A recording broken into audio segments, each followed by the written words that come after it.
don't know if it's those of you who are in this position may want to listen very carefully to this next bit. Or if you want to remain in denial, you may wish to put your fingers in your ears and go la la la la la la. Don't hear this. But this is Portmore. This is Kingston Harbour over here. There's the causeway.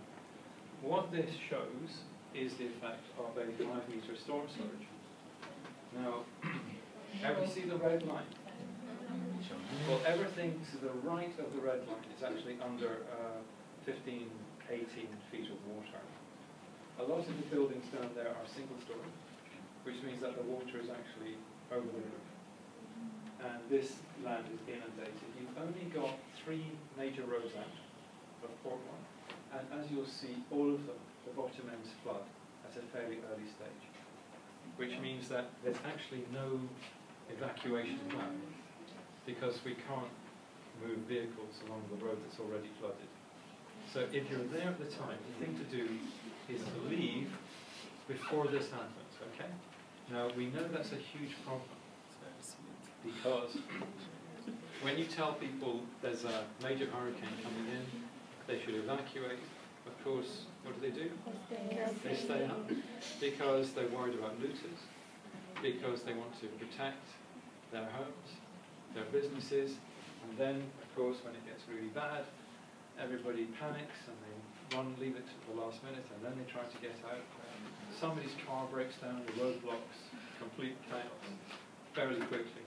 If you are unlucky enough to be there, you actually may end up having to go out on foot, out this direction here, towards the west. Now, of course, well, I wouldn't recommend you stay in your houses if the water's going to go over the top of the roof. And if you've got small children, remember you have to hold them above your head. And you'll have to do this in 100-mile-an-hour winds. So I actually strongly recommend that you not be there when this happens. Why do we think this could happen? Now, I've actually got into trouble before by pointing out in public that this is a possible, something that could actually possibly happen. And the first time I did this, I actually got a phone call late that night from somebody advising me strongly that I shouldn't mention this topic again because they had a lot of investment that they did not wish to see lose its value. So, you know, there are some interesting challenges involved in pointing out this sort of thing. But the reason why we know this can happen is, in fact, that this already did. It happened in 1722. Now, the fact that it hasn't happened since 1722 tells us that this is what's called a high-impact, low-probability event. You're only going to get the water piling up into Kingston Harbour with a system tracking up from the south, which is relatively rare.